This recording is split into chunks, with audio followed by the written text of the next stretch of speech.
성부와 성자와 성령의 이름으로 말씀드립니다. 한 주간 동안 안녕하셨는지요? 지난주에는 의왕에 있는 가톨릭의 성 나자로 마을에서 2023년도 성직자 워크숍이 열렸습니다. 이번에는 특별히 평신도 대의원분들이 참석하셔서 성직자들과 함께하는 시간을 가졌습니다. 결론은 군소교단으로서 그것도 나날이 교세가 위축되고 있는 현실 앞에서 과연 성공회에게 어떤 임무가 주어져 있으며 그것을 어떻게 알아낼 수 있는가를 식별하는 일이 항상 중요한 주제가 되는 것 같습니다.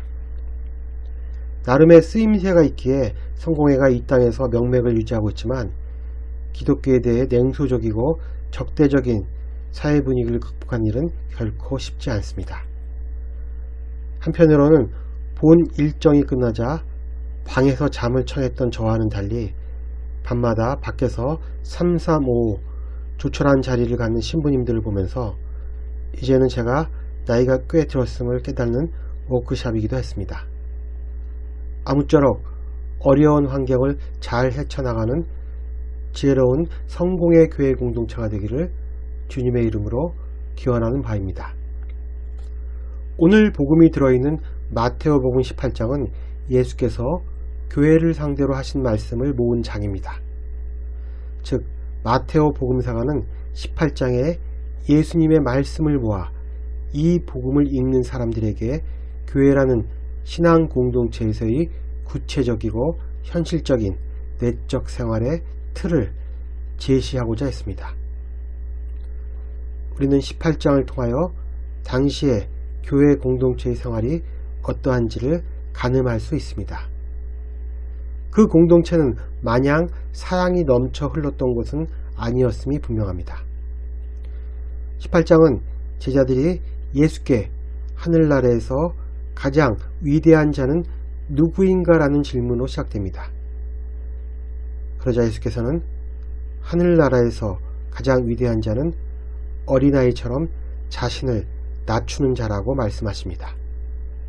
이어 예수님은 나를 믿는 보잘것없는 사람 가운데 누구 하나라도 죄짓게 하는 사람은 금옥에 연자 맷돌을 달고 깊은 바다에 던져져 죽는 편이 나을 것이라고 말씀하십니다.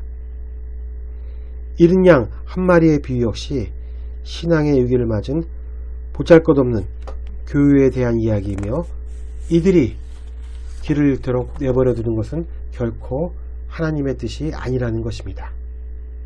당시의 교회도 지금과 마찬가지로 교회를 통해 이득을 보려는 사람들이 판치고 있었고 또 권력을 차지하여 공동체 구성원들을 지배하고자 했던 야심가들이 득실거리는 곳이었으리라 추측됩니다.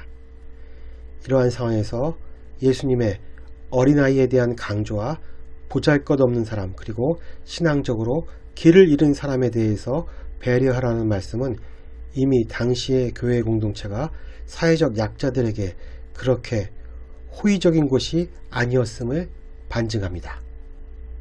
더불어 공동체 전체와 지도자들에게 중대한 문제를 야기하는 범죄자들도 많았을 것이며 오늘 복음에서 보는 바와 같이 교회 내에서의 형제에는 구성원들 서로 간에 생기는 공격과 그에 따른 앙금, 원한의 감정으로 인해 흔들리고 있었습니다. 이러한 상황에서 예수님은 말씀하십니다. 어떤 형제가 너에게 잘못한 일이 있거든 단둘이 만나서 그의 잘못을 타일러 주어라. 그가 말을 들으면 너는 형제 하나를 얻는 셈이다. 우리들 역시 신앙생활을 하면서 이러한 경우를 종종 맞을 때가 있습니다. 그러나 과연 누가 고양이 목에 방울을 달 수 있을까요? 상대방의 잘못을 입에서 꺼내려고 할 때 우리는 이미 그와 결별할 각오를 해야 합니다. 그래서 남의 잘못을 말하는 것은 매우 신중하고 어려운 일입니다. 그러나 그럼에도 불구하고 말을 꺼내야 할 때 되도록 조용하고 차분하게 자신의 의사를 전달할 필요가 있습니다. 다행히 상대방이 그의 말을 들으면 그는 형제 하나를 얻게 되는 셈입니다. 그러나 그가 그 충고를 받아들이지 않게 된다면 한 사람이나 두 사람을 더 데리고 가서, 즉 이의를 제기한 당사자까지 포함하여 두 사람이나 세 사람의 증언을 들어 확증하라고 충고합니다. 이제 문제는 개인 대 개인의 문제가 아니라 사회적인 문제로 발전하게 됩니다. 보통 사회의 최소 단위를 3명으로 봅니다. 한두 사람이 아무것도 없는 하늘을 손가락으로 가리키고 있으면 사람들은 별 실없는 사람들 다 있네 하면서 지나치지만, 세 사람이 가리키면 무슨 일이 생긴 건가 하면서 진지하게 주목하기 시작한다고 합니다. 개인 대 개인의 차원에서 사회, 구성원 간의 차원으로 확장시켜 문제를 해결하고자 하는 것, 이것은 어쩌면 잘못을 향한 상대방에게 주는 마지막 기회인지도 모릅니다. 이 모든 구제의 기회에도 불구하고 결국 상대방이 말을 듣지 않게 되면 교회에 알리고 교회 공동체의 말조차 듣지 않거든 그를 이방인이나 세리처럼 여기라고 권합니다.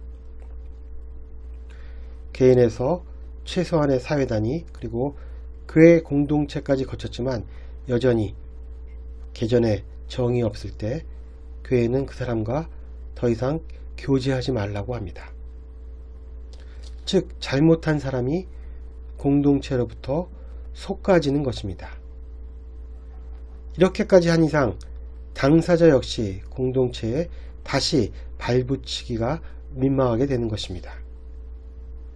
지난 8월에 성공회 대성당에서 신부님 4명의 은퇴 예배가 있었습니다.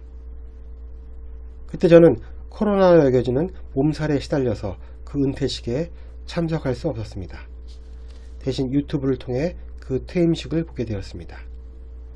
은퇴식에는 항상 전임 주교님의 축사가 있기 마련인데 성공회 서울교구에서는 전임 주교님이 아니라 전전임 주교님께서 매번 은퇴 축사를 하셨습니다.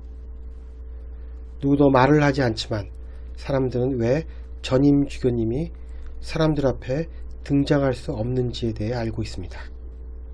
아마도 그분은 위에서 말한 모든 과정을 거치셨을 것입니다. 누군가가 개인적으로 그분의 잘못을 지적한 경우도 있었을 것이며 두세 사람 그리고 교회에서도 그분의 잘못에 대해 지적했을 것입니다. 그러나 결과적으로 그분은 자신의 잘못을 시인하지 않았는지 오늘 말씀처럼 어느새 사람들 사이에서 이방인이나 세리처럼 여겨지고 있었습니다. 그분 역시 냉랭한 신자들의 이목을 끄는 것이 불편했던지 어느 공식 석상에도 모습을 나타내지 않고 있습니다. 이제 그분의 성함은 누구의 입에도 올리지 않는 금기어가 되어버렸습니다. 불행하게도 성공회는 오늘 복음에 해당하는 신뢰를 평신도나 일개 신부가 아니라, 물론 평신도나 신부 중에서도 그런 사례가 있겠지만 교회의 가장 큰 어른이라고 여겨지는 주교를 통해 갖게 되는 기구함을 지닌 교단이 되었습니다. 그러나 이러한 불행한 사례가 성공의 공동체에게는 일종의 반면교사가 되어 결코 성공의 이름에 먹칠을 하는 존재가 되어서는 안 되겠다는 다짐을 가져왔을 것이라 믿어 의심치 않습니다. 이어 예수님은 너희가 무엇이든지 땅에서 매면 하늘에도 매여 있을 것이며 땅에서 풀면 하늘에도 풀려 있을 것이다 라고 말씀하십니다.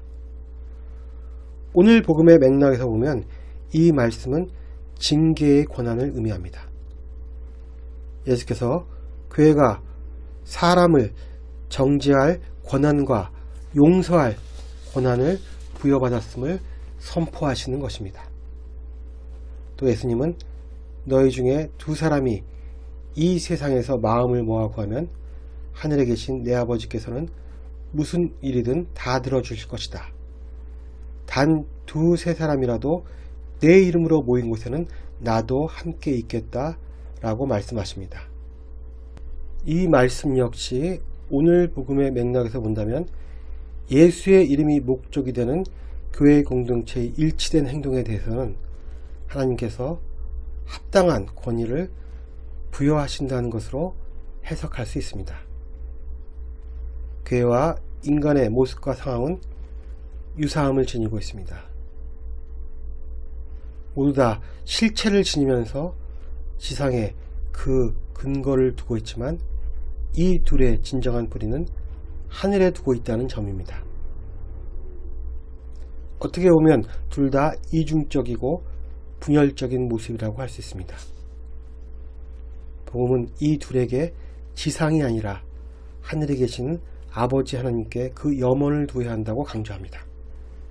그것이 바로 오늘 복음에서 말하는 주님의 이름으로 행하는 하늘을 향한 기도인 것입니다. 기도만이 자칫 기형적인 이중성과 분열성을 초래할지도 모르는 우리의 현실을 공고한 통합으로 이끌 것입니다. 우리가 손을 잡아야 할 존재는 바로 하늘에 계시는 하나님임을 다시 한번 깨닫는 저와 여러분이 되기를 주님의 이름으로 기원합니다. 성부와 성자와 성령의 이름으로 말씀드렸습니다. 아멘.